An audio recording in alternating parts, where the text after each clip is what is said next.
Does that mean a break? No, of course not. So much soccer going on. You guys got to jump in and talk about it on the social channel. So We Are Soccer. So what do we got on today's show, you ask? Well, it went to Rome. It didn't go home.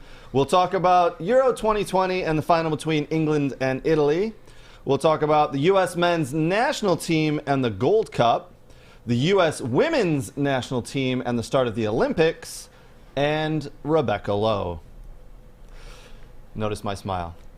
All right, all that's coming up and a lot more. A big thank you right off the bat to our friends who've been with us and supported the show since day one. Detroit City FC, Michigan Jaguars, Tim Merritt with Ross Mortgage, Superior Family Dental, and Next Level Training. All right, speaking of Detroit City FC and Next Level Training, we have Detroit City FC head women's coach with us today, Sam Piranie, along with the head trainer over at Next Level Training, Aaron Byrd. Gentlemen, thank you for coming along and welcome back to the show. You're both returning guests. Yes, thanks for having us. Thanks for having us, my man. All right, boys. So something I like to do before we kind of officially jump in and start talking soccer, I like to do a few shout-outs. So we're going to do some shout-outs real quick here. Big shout-out to the guy next to me, Aaron from Next Level Training. He hooked us up with an interview of Aaron Acosta. Kellen Acosta.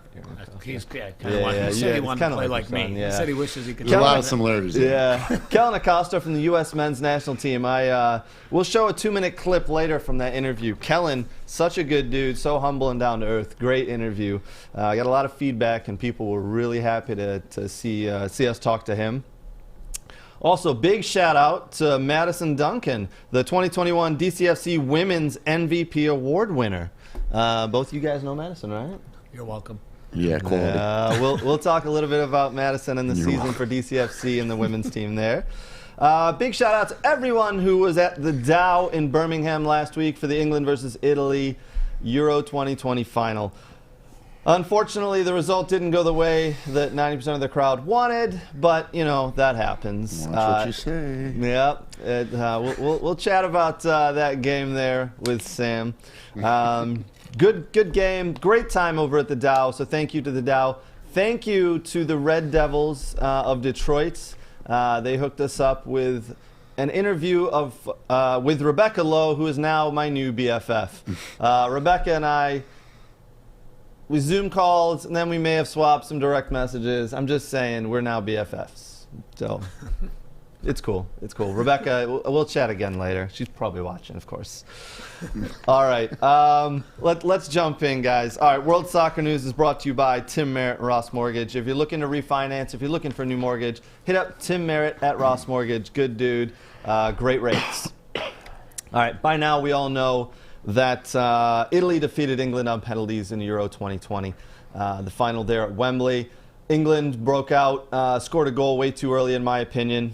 And then kind of the game went a little bit downhill there for England. Italy really grew into it and got that equalizer and took it to penalties. The trophy definitely headed to Rome. It was well deserved. Congrats to Italy. They deserved it. They had a hell of a tournament, I think, in that final game. Mancini outcoached Gareth Southgate. It deserved to head to Rome. So big congratulations there. Everybody I know was very sick of the "it's coming home" phrase, right? It annoyed everybody. I will say this, the trophy headed to Rome, but it definitely came home. England and everybody who's associated with England around the world really got together, and it really did come together as a community. I touched base with a lot of people I haven't spoken to in years through supporting of England. The England team came together, the entire nation, and as I said, people around the world who are associated with the team and support that team really did come together. So the trophy went to Rome, but it did come home. Soccer and football came, and it brought everybody back together. One of the pieces I want to chat about real quick, or you know, I want to make sure we don't miss it, is the small fraction of fans that ruined that game. Some of the abuse in the stands that the Italian fans had to take after the game, the violence that happened from the hooligan English fans, absolutely disgusting. Absolutely disgusting. And we haven't even touched on the racial abuse that some of the fans gave to the 3 young players for England. Just people who racially abuse players or anybody online, we'll stick with soccer for now, obviously, but just ban them. Ban them for the life. That is not someone I want in the sport. I don't think anybody on this panel up here wants them in the sport. That is not what this sport is about, right? Those are the 3 young kids who stepped up to take penalties in the biggest situation.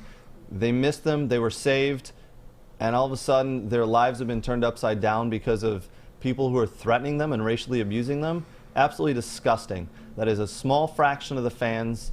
That is not the majority of the fans. I would hazard a guess that 95% of the fans, the England fans and soccer fans in general, disagree with that, and we wholeheartedly support any sanctions that come against those people who are doing the violence and the online racial abusing. All right, disgusting. We need to be better. We've talked about this before on the show. Just be better. This is a sport for everyone and anyone. All right. Let's talk about the game for a few minutes. So, Sam. Yep. You're a big Italian fan. Massive. I think you wore that sweater today on purpose. Yeah, I kind of did. Oh man, look at laundry, this. But yeah, super excited about the result. Very impressed with their group stage performance. I think that turned a lot of heads going into the knockout stages. But when Spinazzola got hurt, I thought that could have been an issue for them to advance or to lift the trophy. But they put it together, and Mancini did a fantastic job. And just to see the potential of what the future holds for Italia is great. And then, kind of like what we talked about before we went on air with Bonucci and Chiellini, the experience that kind of overshadowed the youth. But yeah, overall, very proud of the effort they put forth, and it's exciting to see that they're kind of putting themselves back on the map and somewhat relevant now. So exciting. Yeah, absolutely. Aaron, I know you had touched on that experience that the Italian back line has. There's something to be said. When going into the tournament, people were criticizing how old that back line was. There's something to be said about experience and having that experience to trump the youth. That's something you and I kind of touched, or the 3 of us touched on before the show. Care to weigh in on that? No, and I think that's a huge piece. And you look at, take it all the way down to Marshall winning the national championship, right? They had how many grad transfers at 23, 24 years old, beating an Indiana team that everybody thought was going to walk through the tournament. Experience is such a big piece that often goes, I think, discredited to where everyone's like, the youth, such a good young talent. But you talk about those 2 center backs, and how many times in the entire tournament were they out of position? Right. They're always in the right spot. They're always commanding. They're always doing the right thing. And even the one time in that final when Chiellini wasn't, he pulled down the guy, professional foul, took the yellow. And if he doesn't do that, that's just intelligence to where some younger guy either might not bring him down or might take a straight red on something doing it a lot differently. And he takes a yellow, doesn't give up a goal-scoring opportunity, and that's just his brain processing information so fast.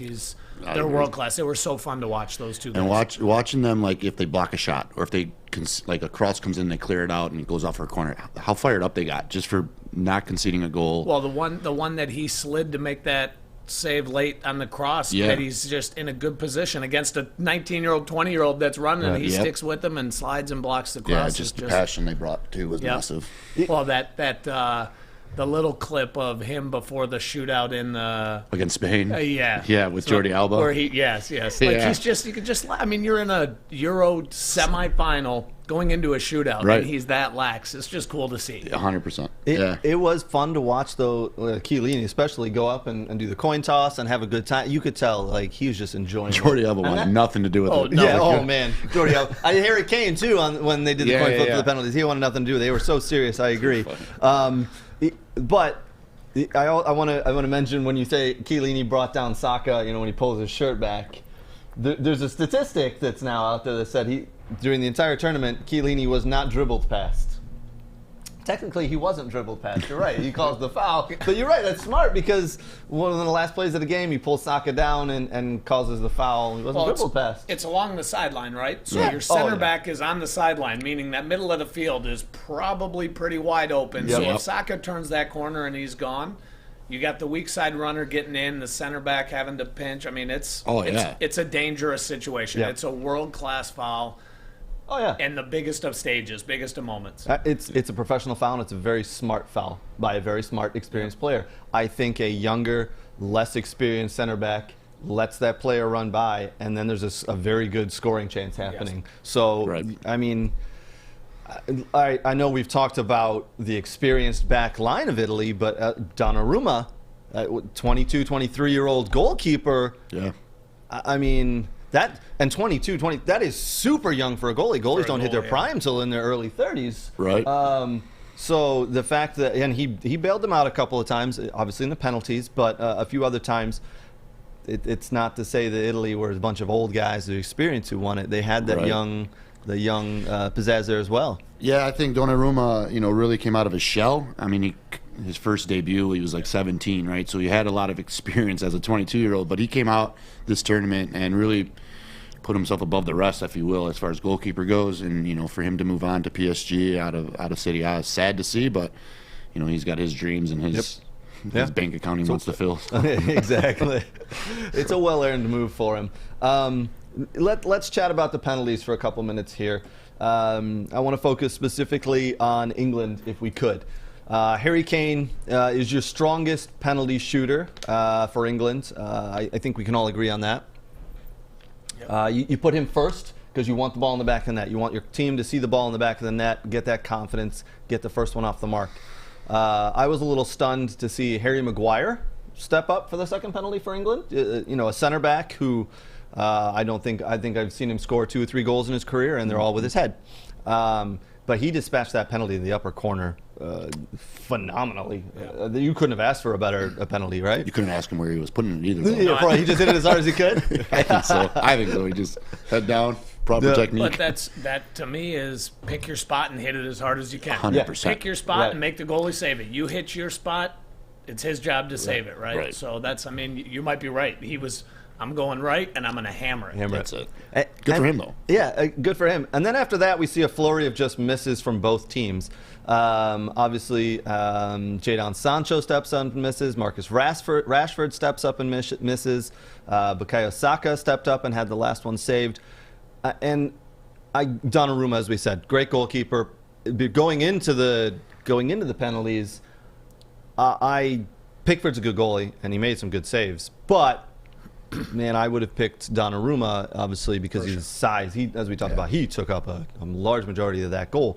But those were poor penalties. Those were poor penalties, in my opinion. And besides the fact they were poor penalties, you put 3 young kids to take those penalties, 3 inexperienced kids. Marcus Rashford, 23 years old, I get it. Striker, Man United, go ahead, take that penalty, kid. You can, I'll give that to you. You didn't hit it great. It is what it is.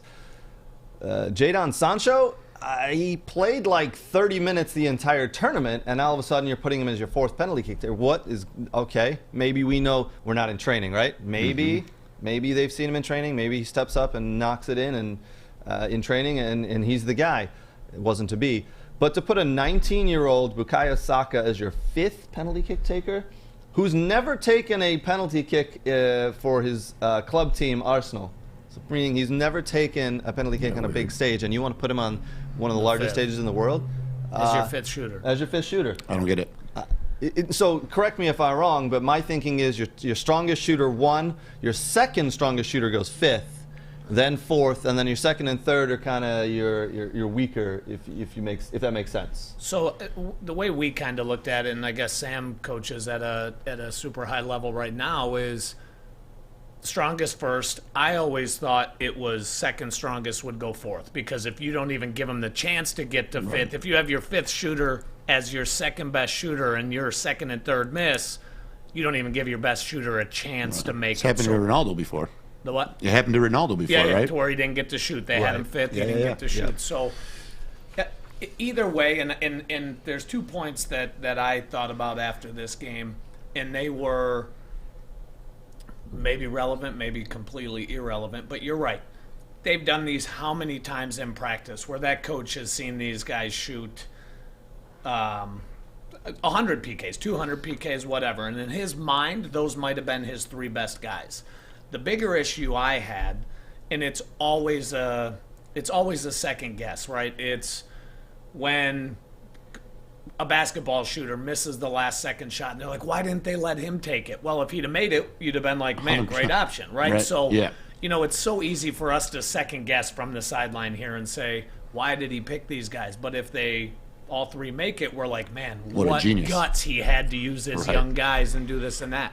The bigger issue I had was Rashford and Sancho, if I'm not mistaken, subbed on in the 118th, 119th minute. 119.30, like not even like a minute in. I'm looking at it going, you've been sitting on a bench for 3+ hours. Forget the warm-up you're doing on the bottom. You're not in that moment, right? I mean, because there's a chance you never sub in. So when you're running behind that goal, you're like, okay, we might get in, we might not. Right.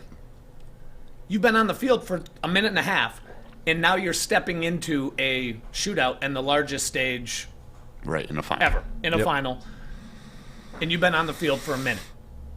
That to me was the bigger issue because I have no flow of that. I have no confidence. And everyone will say, yeah, but these guys are pros. They're pros. It's their job to step up and do that. I get it, but I'm pretty confident 99.9% of us criticizing it have never played in the Euro final.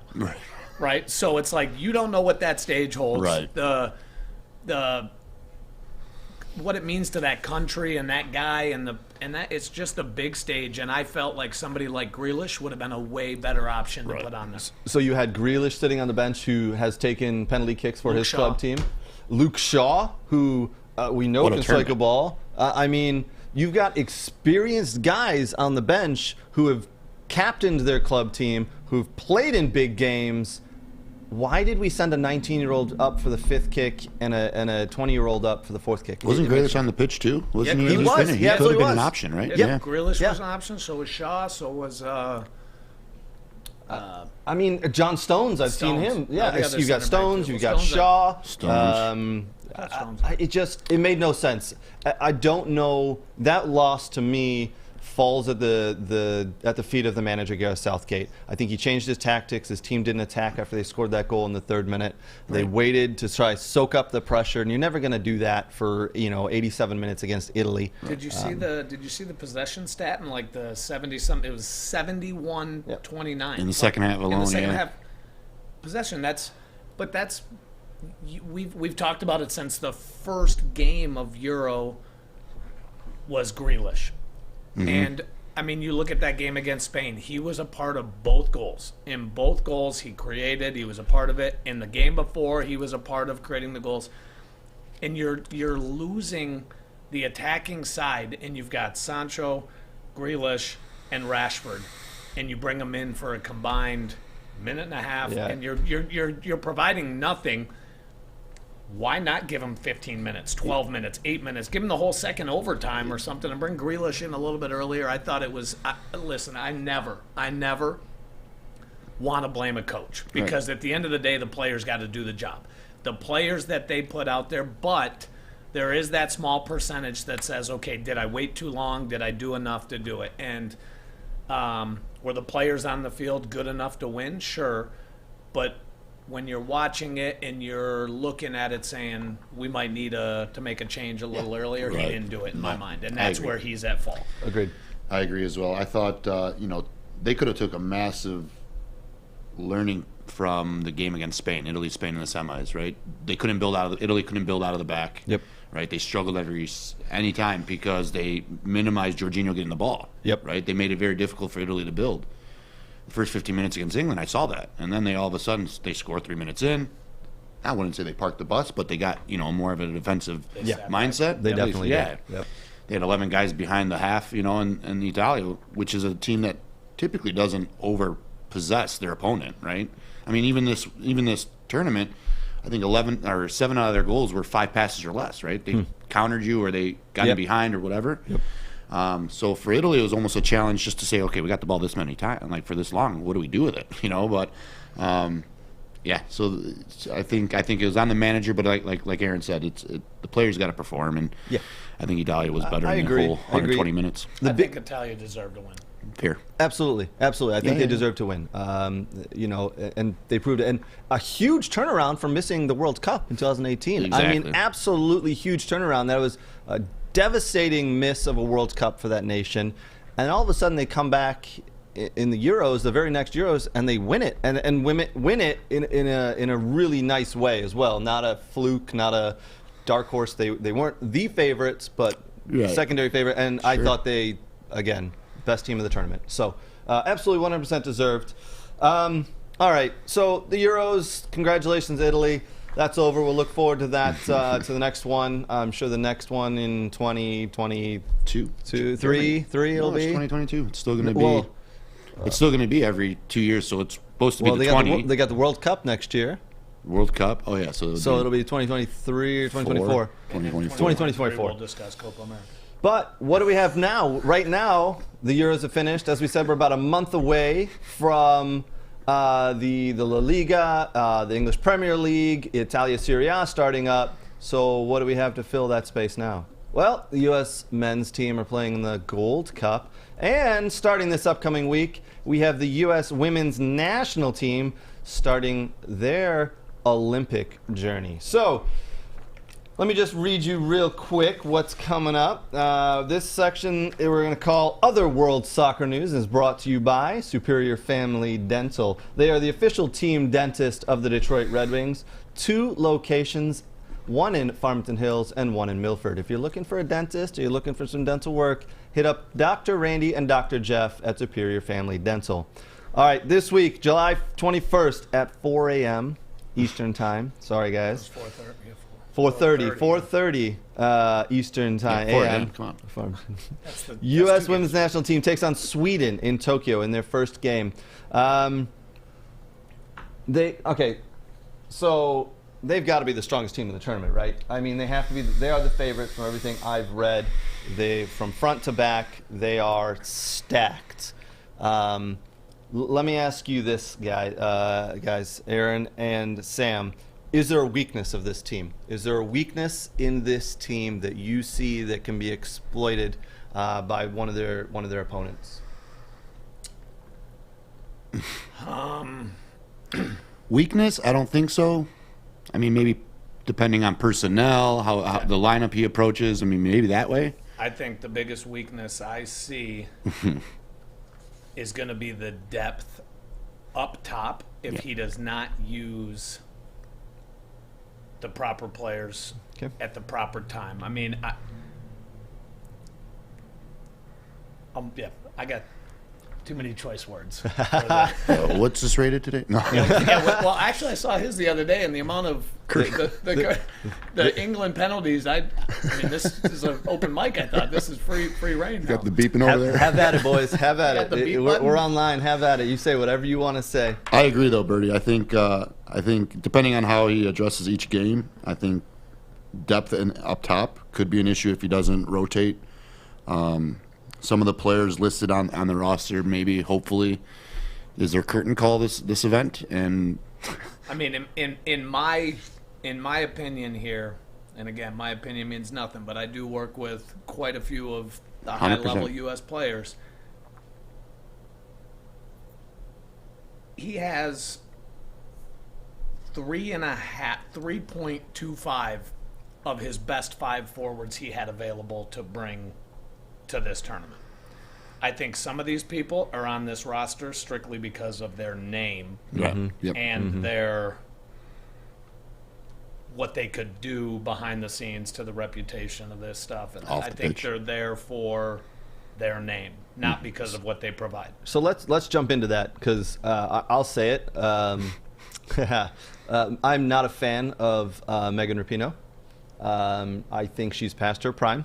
She was a very good player. I actually think she's on this team alone for just the name, and I think the U.S. Federation is actually scared of her. I think 1,000%. They're afraid if they didn't take her, if this team didn't take her, she would cause such a havoc and throw such a fit that it would ruin women's soccer for years to come. I mean, I'm getting sick and tired of the USA winning 6-0, Rapinoe scoring a penalty kick in the 85th minute, and then the headlines the next day are Rapinoe leads USA to victory. And if you watch the game, you're like, well, shit, she did nothing the entire game except for that penalty she dispatched. What's going on? She won the golden ball at the last tournament and scored 5 PKs. Yeah. It's like, yeah, I think I agree. I think she needs to be done. I mean, if you were to say she's got a specialty she can bring something to the thing, maybe set pieces, but even so, I think there's other people that can hit them. Right. You've got and there's just 3-4 players on this that can serve a set piece equally. 100%. She could. So you're right. I agree with you. She's on the Set ball piece though, right? for She's always sure. on it still. So it's like, okay, maybe she's got something special up her sleeves and she hits one at the wall or whatever. But yeah, no, I think I think like her, Alex Morgan, Carly Lloyd, maybe time to hang it up for the national team. This could be their last. Should be. Hopefully. Because we got younger players coming through. Well, I'm looking at this going, to me, and this is where we just talked about with Italy. And experience. Go ahead. Carly Lloyd, in my opinion, provides way more from a talent soccer IQ than an Alex Morgan. Agreed. She's a better soccer player. Mm-hmm. She makes better runs off the ball. She knows where to be, when to be, how to get there. She's a world-class finisher. Agreed.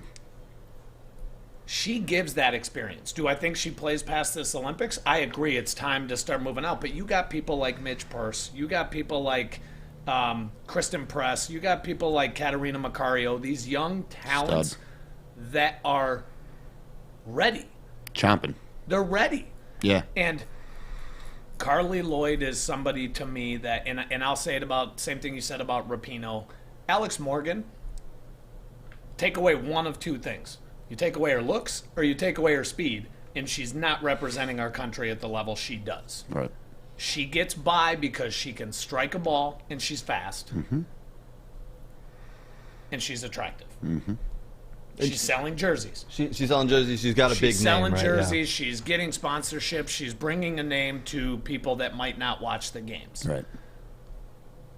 But her soccer IQ and her technical proficiency is not. It's not where it needs to be. It's not where it needs to be. Right. And when I watch that, that's when I'm watching as a fan, but also a so-called expert of watching people that train at a high level. I'll take Carly Lloyd every single day over her when it comes to a soccer player and what they provide. Right. But people don't see that. People don't see that. They see Alex Morgan and the name, and they're like, oh, my God, she's my favorite player. And it's like, Why? why? Right. No, I agree. And like we said with Idalia, there was the experience with age, but then also the young talent. I think U.S. kind of has a similar scenario. But again, like, Sauerbrunn in the back. That's your experience. Let's throw some of these younger kids that are ready to score and show their talent to the world. Sauerbrunn and Dahlkemper. I mean, she's quality. not as old, but she's got experience. I mean, she's 100%. played in the U.S. team for a lot of years, and she's been at Man City. Like, she's got experience. Yes. You got those two as your center backs. Crystal Dunn and O'Hara, man. it's O'Hara, but I still can't believe we don't have another Crystal Dunn type. Yes. O'Hara's like getting that experience too. So your whole back line and your goalkeeper are experienced. You've got your back five, your core, and then you throw Ertz in the middle. You've got plenty of experience. You're right. Give some of these Lavelles, Macarios, Mewis, Press, some of these younger ones the reins. Let them go. Don't bring Press in the 60th minute. No. She's arguably your most dangerous winger on that team. Macario, I don't think, has been given enough time for people to see what she can do. I saw her live here for months. Right. And the stuff she does is almost... she almost at times looks poor because she's a step ahead of what these people are not seeing. Makes sense. Her being a step ahead of the players here. Here it probably works. Right.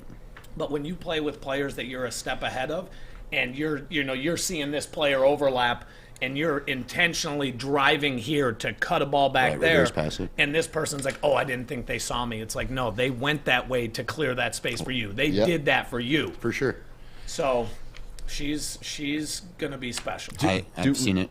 Go ahead, sorry. No, I was just saying I've seen portions of it, even in her little spells that she's gotten with the national team, right? Coming off the bench. Even opponent's not the best, but just her IQ off the ball, on the ball, and her decision making doesn't matter who's in front of her. She's a proper player for sure. Yeah.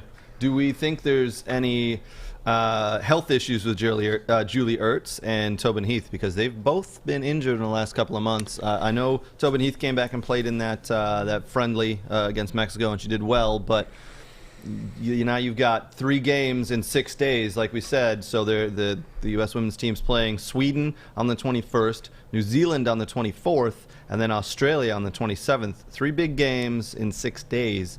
I'm hoping. I'm a big fan of Julie Ertz. I know she's been around for a while, but I'm a big fan of the way she plays.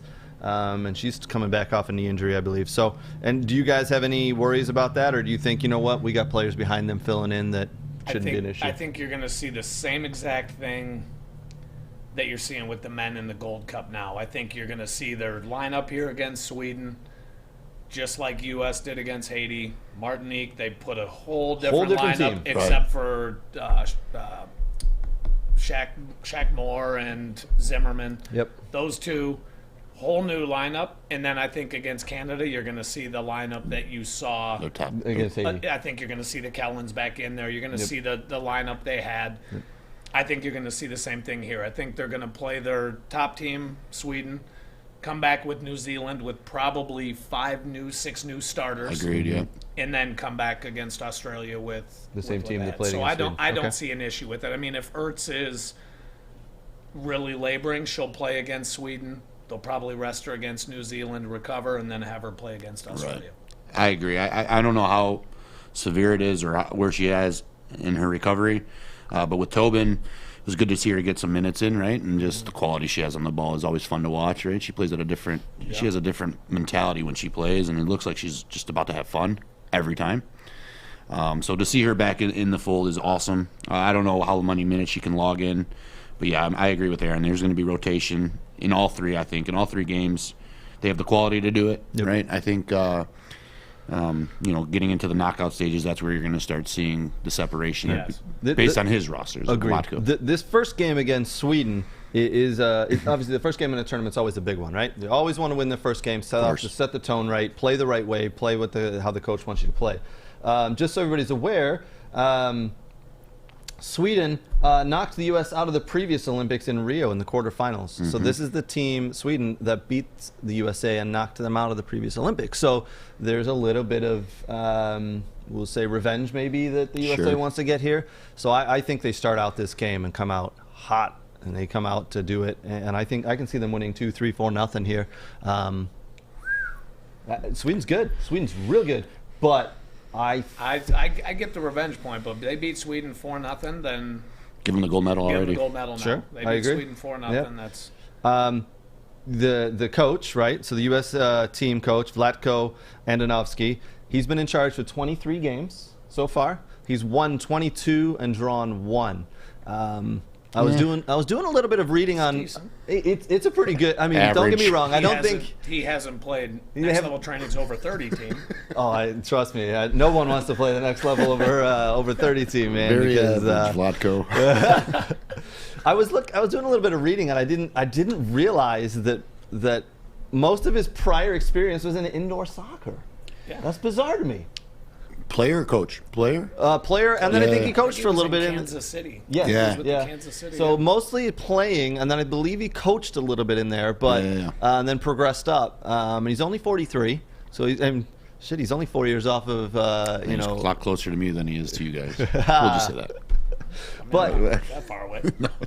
But what do you think of him as a coach? Have we not seen enough in big games, or is this tournament going to determine most people's thoughts on Vlatko? Personally, I think the Olympics will kind of open the eyes to others. I thought obviously 22-1 is fantastic. I don't necessarily know how the opponents are for all those matches, right? The U.S. it struggles for them to always find it challenging, friendly, right? Yeah. But no, I like what he's done since Jill's left. But again, one of the biggest things we're talking about is giving some of those younger players opportunities. So hopefully he'll do that because there's quality more than what we're seeing right now. Yep. I will tell you, the thing that I think is super important at that level is managing egos. 100%. Right? Yep. Not just managing egos, but being able to address those things. And, you did that interview with the Jalen Howell, who has been in and out of national team camps, and she's slated to replace that Julie Ertz. Well, on Father's Day, I want to say it was, they were out at my house, and Jalen was there, and Vlatko called her personally just to tell her she wasn't making the Olympic roster. And she knew it because she played with Florida State and hadn't been in the Olympic camps before, but he wanted to personally deliver that message to her, which to me, it's like she already knew. But that's she came back out. Good man management right there. You're calling a player that you haven't had in a while, and his comment to her was, I wanted to just call you personally and talk to you on the phone over that. And that type of stuff, I think, with players, especially females, goes a long way. Yeah. And the coolest piece of that I have to drop in here, the coolest piece of that is she came back out of the office and after the phone call, and she said, that was Vlatko, and he was like, we haven't talked in a while, what are you doing? She's like, oh, I'm up in Michigan. And his 100% verbatim response was, are you training with Aaron up there? Nice. I had no, and I was just like, really? Like, he said that? She's like, yeah, it's exactly what he said. Are you up there training with Aaron? So I had no idea, but it's like the whole point of that was him contacting a player that knew she wasn't going to make the roster to tell her personally, instead of just imagining like she already knows. I'm not going to tell her. Yeah. So that type of stuff for a manager, when you ask about Vlatko, I'm with Sam, is this tournament's going to be a huge tale of it, because you're either going to continue to cater to your veterans and make your younger players more upset, or you're going to find a way to get them involved and get them to be a big piece of this. Massive tell this tournament, for sure. Absolutely. So no women's team has ever won a World Cup, and then at the very next major tournament being the Olympics, won that. We think this team can definitely do it? Yeah, I think they can do it. I think they can win any game they play, really. Yep. They've shown it. It's just obviously a mental piece for them, I think, getting over that hump of, hey, no one's done this before. But those records, those stats are meant to be broken, right? And I think they're the squad that's going to do it. This could be the team that does it. For sure. All right. Yeah. So next Olympics, the next Women's World Cup, are you going to be traveling out and training with them as well, you think? On staff? I'm hoping to be the guy that carries the bags. Kitman Byrd. That's great. Well, what time you got to fly to Tokyo, Byrd? I'll be in Tokyo tomorrow morning. Well, as you heard, Aaron Byrd, Next Level Training, he has trained quite a few of the players there. The Vlatko, the U.S. Women's National Team coach, is very well aware of who you are and what you do. As you heard at the beginning of the show, we gave a big shout out to Aaron and his staff over there at Next Level Training. Adam, if you could get the Kellen Acosta interview queued up, I want to show you guys this in case you missed it last week. I did an interview with U.S. men's national team player Kellen Acosta, who is currently playing in the Gold Cup with the USA. He played in that Haiti game, played very well. A lot of people named him as man of the match because he did really, really well. Here, we'll show you in a minute here. We'll show you the 2-minute snippet of that interview. The rest of the interview can be found on the We Are Soccer social channels. Such a cool dude, such a humble guy. Why don't we play that interview, and then we'll come back and chat about it afterwards.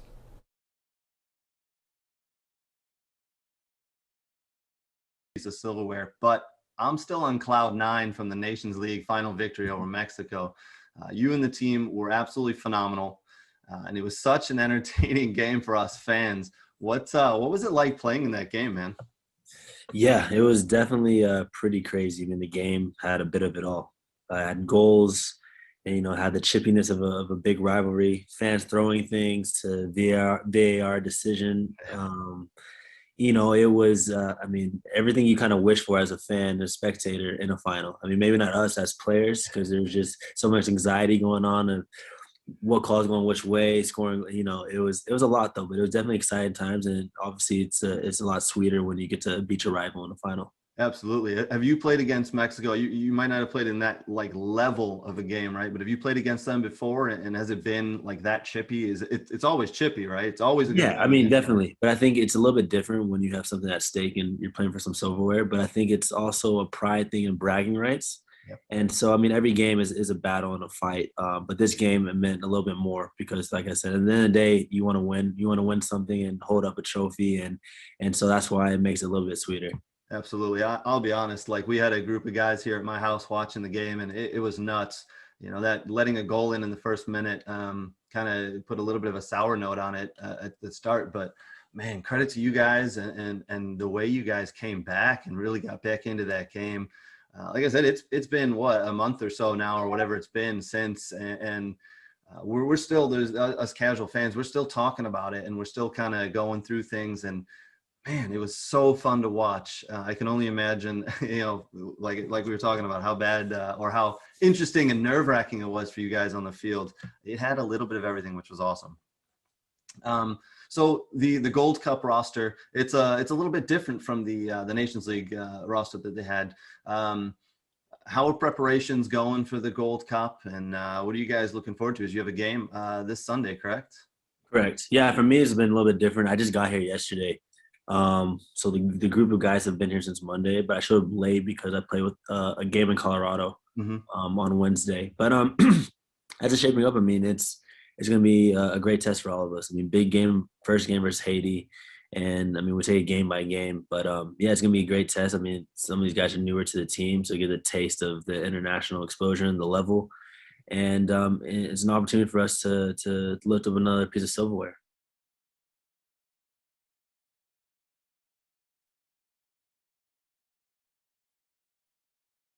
All right, if you guys want to see the rest of that interview, get over to the We Are Soccer social channels. It's on Facebook, it's on Instagram, it's on Twitter. We got them all over there. Kellen is a good dude, so down to earth, so humble. He trains with Aaron at Next Level Training. In the interview, you hear him say he comes up to Michigan a few times a year to train specifically with Aaron.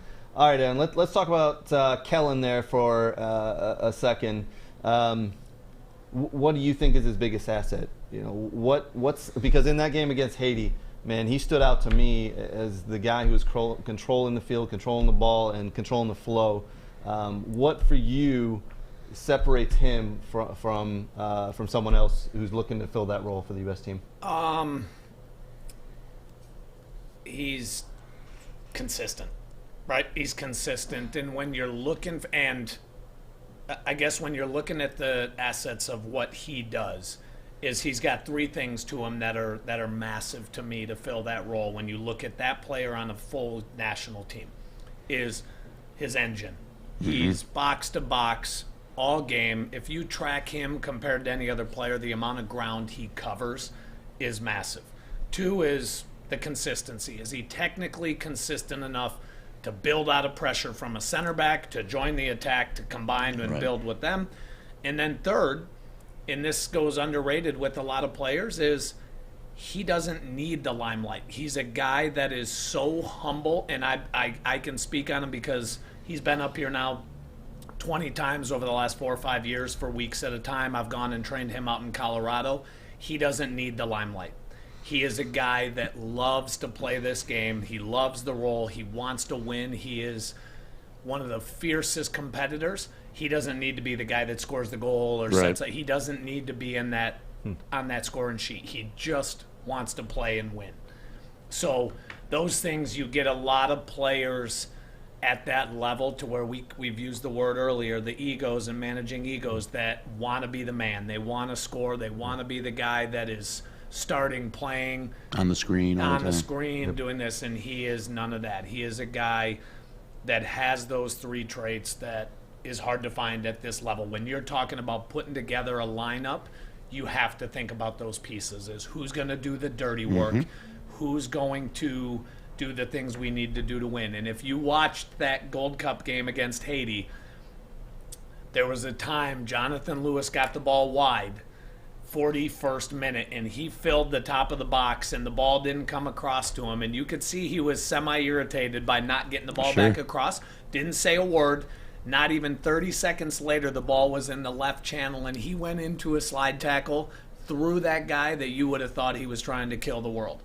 Clean, no foul, no anything, but like, he carries that chip on his shoulder, and he's hard, he's technical, he covers ground. He's just a a player that fills a role that the U.S. has not. He does talk about in that interview the competitive nature that he has, and that you kind of help him coach along. He just loves to be competitive. He loves to come up and see how you can enhance that. And I'll be honest, when the interview started, I was like, oh man, he's the man right now. He's playing in the middle of the field for U.S. men's national team. He's probably going to have an ego. I got to be, as I interview, holy man, he's just, like I said, so down to earth and humble that there's no ego whatsoever. Let me say this about Kellen. I knew of him just through MLS, right? But when he started connecting with Aaron, obviously I looked more into it. Like, how can this guy, what's his level like, and what level can he play at in the MLS, right? And he mentioned in the interview with you that he wants to get over to Europe, right? Yep. Aaron, let me ask you this. The roster for the Gold Cup's obviously not U.S.'s top roster. Maybe some players will get that sniff with the Pulisic's and the Weston, right? I think he's that player that's kind of bridging the gap between the current roster and then that, say, World Cup roster, right? What does he need to do to make that World Cup roster? Leave MLS? Is that it? The thing that I've said to him, and him and I have had these conversations plenty of times, is you are so good at the role you do. Mm-hmm. But the thing that I always want to talk to him about adding in is you're consistent as can be, but how do you impact a game? Sure. Right? When you've got somebody like Pulisic that is so man-marked and so they're watching him, how do you be that late runner to get on a ball at the top of the box to score? How do you get in and finish that third run? How do you create a little more chaos going forward? Because if in today's game, right, people say, what position do you play, the 6, the 8? It's like, okay, well, I play the 6. That doesn't mean I sit there. I'm just not a stay-at-home. Right. And when you do that role, a coach will eventually find somebody that can do that role with a little more to it. Yeah. A little more, okay, he gets people in behind. He joins at the right time and does that. Right. And that, to me, is a piece of his game that he needs to add, is because he does everything on his number 6 or 8, wherever they're playing him, role very well. Yeah. How do we get him to create more for his team? Because you're going to have the McKinneys and the Pulisics that are going to be more defensively teams are going to be aware of. So how does he create? And then execution, right? Putting away those chances, because, hey, you're going to get yourself in those spots, but if you're not scoring, someone else might. Yep. Right? So, 1,000%. Yeah. I'm just curious because, like I said, the dude can play, man. Yep. And to see him in Europe or to see him with Pulisic and Weston and the top team on a regular basis would be awesome. Yep, and he's got those aspirations to get there. He So does. I'm hoping he can fulfill that, coming soon here and get over there into Europe. And even if it's not into the English Premier League or Serie A or La Liga or anything like that, he could follow the footsteps of the backup goalie for the U.S. men's national team, Ethan Horvath, who just signed for Nottingham Forest in the Championship, right? Mm-hmm. And the Championship is the second tier of English soccer, and trust me, it is a tough way to play the game. It's 46 games in a season. That's just your league games. Then you've got FA Cup games, and you've got everything else. It is a good way to learn the sport and really get in and down and dirty. It is a great level. Ethan Horvath signing for Nottingham Forest, that is a huge deal. He's going to get a lot of playing time. He's really going to be able to understand the game. Another player who went that route, Daryl Dike. So 2 years ago, playing for Virginia in college leagues, for 6 months, went to the championship, plays with Barnsley, scores goals, and now he comes back over here, and every time he steps on the field, just looks like an absolute stud of a player. Almost as good as Zardes and Altidore. But that's my same thing. Like, he should be our starter. Like, right now, with the form he's in, Zardes shouldn't have started that first game against Haiti. That is DK's spot. The guy scored how many goals at Barnsley? Yep. You got Barnsley and the MLS, and you got a guy that's performing. He's bringing a whole different dynamic to the lineup. That's his spot right now. Yeah. And that's always been my issue with our national teams is loyalty, like Altidore and Bradley and Zardes. It's like, no. Like, we want the best. Like, we deserve now. Like, this isn't play your buddies. This isn't play who's been loyal to you. This is who's going to get us to where Italy is now. Who's going to get us to where these countries are, to where we can watch and be proud. And we could do a whole segment on the U.S. men's national, a whole show on the U.S. men's national team and the decisions Greg Holter's made and the players he's using. They have a big game coming up tomorrow night against Canada, which the winner progresses as first into the knockout rounds. The loser will be second and could face Mexico. So big game coming up there for U.S. men's national team. I do want to make sure we spend a few minutes here talking about Detroit City FC, Sam, and the women's team that just finished up this past couple of weeks here. You guys had a good season. Let's talk about what your thoughts on the season were. What do you think? What are you looking forward to in the off season here, and then coming back next season? But let's focus on how was the season. What was your thoughts on that just finished? Positive, right? I thought as far as year one goes, a lot of the goals that we tried to accomplish were reached as far as being relevant in the league. There was moments in the beginning of the season where we were nationally ranked as #1 in the country. I think we had some good results going into that to beat that, but I knew going in that there was multiple teams, not only in our region, but in the league itself that probably could have had that title, right? But yeah, overall, I thought it was very good. We just missed out of the playoffs. Weird playoff format, the way the league it runs, but it is what it is. And, one of the biggest things I think I took from it was the player pool, the amount of players that you need for a summer league, even though it's 2.5 months because of vacations or family functions that, and one of the biggest things that and I talked to Byrd before the season started about players, and, obviously that was my #1 person to call right away, is commitment, right? Making sure that you're part of the project that we're trying to do. And I think overall some players that we had in the beginning of the year didn't pan out. A lot of things on their plate, but overall very happy. The group that ended up being from beginning to end, we're extremely happy.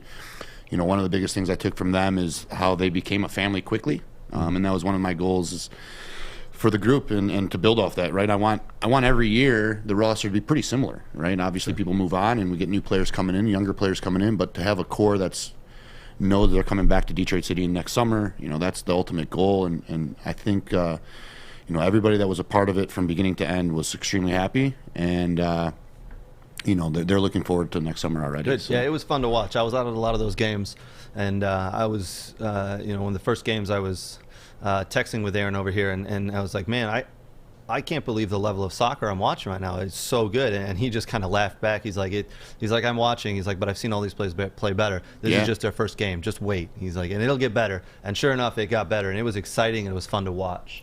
And I know you trained, Aaron. You've trained quite a few of those players over the years. One player we mentioned earlier, Madison Duncan, who was just named the MVP. You've trained her. Good player. I watched her a couple times. She just doesn't make mistakes. She's a solid player. I think the thing about Madison Duncan is she's a good soccer player, but I think Sam can attest to this. She's a better person. Amazing. Like she is a good soccer player. But she is a incredible person, and she was in our off-season training before going into Sam's season with all of our USL Championship guys, all of our pros, all of our whatever. I don't think she has a negative part about her. She's just so even when we're doing this here, she's cheering on this group over here, or she's being a leader. She's just a good person, and those are the type of people you like to see succeed, right? Yeah. Because they're not vindictive. They don't have the attitude. Their character is high. She's one of those people you just like to see succeed. Yeah, and just brief stat, right? She's played 8 of our 9 games. We had 9 out of 10 because one was forfeited, canceled. Played 8 out of them, started all of them, played every minute of every game except for maybe one I took her out at the end, which she wasn't happy about. Fair enough, right? She looked spent. I took her off, and felt bad afterwards, right? I'm like, oh, geez, sorry. But yeah, she did what she was asked. Like Aaron said, she supported the team. She got 1 assist. It's not like she was statistically all over the place. But she was consistent. She primarily played as an outside back for me. We played in a 3-back. She was a wing back. She played as a right back and a 4-back. I even threw her in the mid in one game as an 8. After training, she stuck around and did some fitness on her own. I mean, she is a player that you don't need to tell the work. You don't need, and she gave us her all. And, I hope to see her in the kit next year, but she's got some dreams of trying out with NWSL, and, happy for her, and I hope she gets it. But if not, I'd love to have her be a part of it, be part of the captain crew. I mean, she definitely is a player that I want in the setting. So that's great to see. Hopefully, no offense, Sam, but hopefully she can progress and get into that. Of course, that's what our league's for, right? Yeah. So the women's season has ended. The men's season still goes on. They've got games coming up in the next couple of weeks, I believe, this Wednesday and next Saturday. So get out to those games, guys. If you're in the Metro Detroit area, Detroit City FC, so fun to watch. The atmosphere is just unbelievable. It's the club is supporter-owned. It's a fun environment. It's a family environment, but man, is it entertaining. There's food trucks, beer trucks, you name it. Get out there. You can buy tickets at debtcityfc.com. So get out and support that men's team that still goes on. All right, we've just flown through this show. I mean, I can't believe what time it is and how much we've spoken. I do have some pieces I want to put in front of you guys from other soccer. We can't spend a ton of time on each one of these subjects, but I picked out a few for us to kind of chat about. Lionel Messi has just signed a new contract. He's 34 years old. He signed a new contract with Barcelona. He has signed a 5-year contract. That's gonna take him to the age of 39. I get it, the age of nutritionists and personal trainers and this and that, but 39 years old playing in one of the top leagues in the world, I don't know if it's possible. What are you guys' thoughts on it? Is it too long? Is it done for other reasons? What are you guys' thoughts there? Do they have anything in the contract about coming in to train here to keep him sharp to 39? He might need to. He absolutely might need to. That's the only reason why. That's why I think they did. I think that was part of it. I think. Sorry, Bert, if you were going to talk. No, I wasn't. I think there might be more to it than just him playing till he's 39. Maybe they can bank on him, in a transfer or whatever.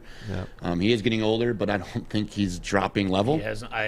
I haven't seen anything. He just won a Copa America. Was the best player at the tournament. Yep. And to be honest, for Argentina, he's always dangerous and always can be that player that can change a game. But he's never been for every match of a tournament the best player for Argentina. Right? 4 or 5 guys marking him every game.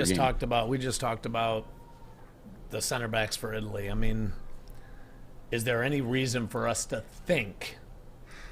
I mean, what has everybody said about Tom Brady the last 3 years? He's getting too old. He's getting too old. He's getting too old. Right? I mean, you're talking about a guy that probably takes care of himself at the highest of levels with his training, his rehab, his nutrition, his everything.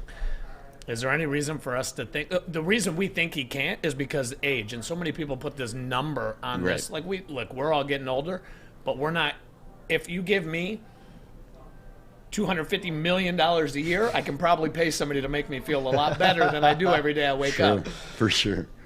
This is true. This is absolutely true. Yeah. Well, I just think there's something else to it. I think they've locked him up long term like that for other reasons. There's also rumors now that La Liga is looking into maybe playing official league games over in Miami to expand their brand. That might be part of it as well. They might be looking to use his name, so he's locked up there to force a deal through there. A lot of other things coming up. Just a quick side note on Erling Haaland. We've touched on his potential transfer rumors throughout the summer. He is back in training with Borussia Dortmund. So, yeah, he's done the tour of visiting cities, or maybe he could be playing London, Manchester. Man U? He's going somewhere. Man U? He's back in training right now, so we'll see. I think he's back in training because he's a professional athlete, and he's not the guy that's like, I'm not going to train until I get my contract. He's going to work hard, and then I think it's going to come. I don't think he's going to be at Dortmund come. Maybe even the first month of the season he might be, but when that transfer window opens, I think he's gone. I agree with you. I agree. And I want to show Adam, if you could put up the picture here. I don't know if you guys are a fan of the Ted Lasso love show. I was going to love it. The new season 2 premieres this week, next week, the 23rd, Friday. And this is Jason Sudeikis at the premiere. So as you can see, he's wearing a Jadon and Marcus and Bukayo shirt. This is doing the rounds on the internet, and it's awesome. It's awesome to see a cool actor with a great TV show supporting the 3 young guys who are being abused online because of their penalty misses. Just really, really cool. That show does kick off on the 23rd. Man, I can't wait. I can't wait. Did you see his announcing the women for the World Cup? Yes. That was funny too. Him and his coach. That was awesome. They're funny, man. Yeah, the AFC Richmond have their own official Twitter account, and so does Ted Lasso as a coach. So follow along with those. All right, guys. I think there's so much more I wanted to get to today, but I mean, the discussions we had kind of just took us all the way to the end here. So I want to make sure I say thank you, very much thank you again to Sam Piranie. Thanks for having me. And thank you, Aaron Byrd. I love having you guys on the show. Two of my good friends and two guys who I hope to have you guys back soon because it's fun, and as we just talked about, the time flies by, doesn't it? Right. We could talk. We could do this till Yeah. 9 tomorrow morning. I know. Yeah. We really I could do this for days. I don't have enough money in my bank account to pay for that for Woodward Sports. So thank you, Woodward Sports. As always, love you guys. Adam behind the scenes running in the producer box there. Thank you for everything you do for us, Adam. Very much appreciate it. Thank you also to our supporters and friends at Detroit City FC, Michigan Jaguars, Tim Merritt with Ross Mortgage, Superior Family Dental, and Next Level Training. Next Level Training summer camps ongoing. If you're looking to get your child to where Kellen Acosta and Jalen Howell are, there's only one place to go, and that's Next Level Training with Aaron Byrd. So make sure you hit them up. You can find them online. Go to the We Are Soccer social channels. We've got links to all their stuff. My kids are going to be going to the Next Level Training camps, so make sure you work them hard, all right? For sure. In about 12 years, I expect to see him running around with the U.S. men's national team. 12 years, you'll see him sitting in this chair talking about what could have been. If he'd been born with some skill, he might have gotten somewhere, right? So anyway, thank you to all our supporters, guys. Do me a favor, if you haven't already, go ahead and like all the We Are Soccer social channels. We're on, you name it, we're on Facebook, Twitter, Instagram. We're actually on TikTok and Snapchat. We're all over the place. Go ahead and like our channels. Very much appreciate it. But for now, and until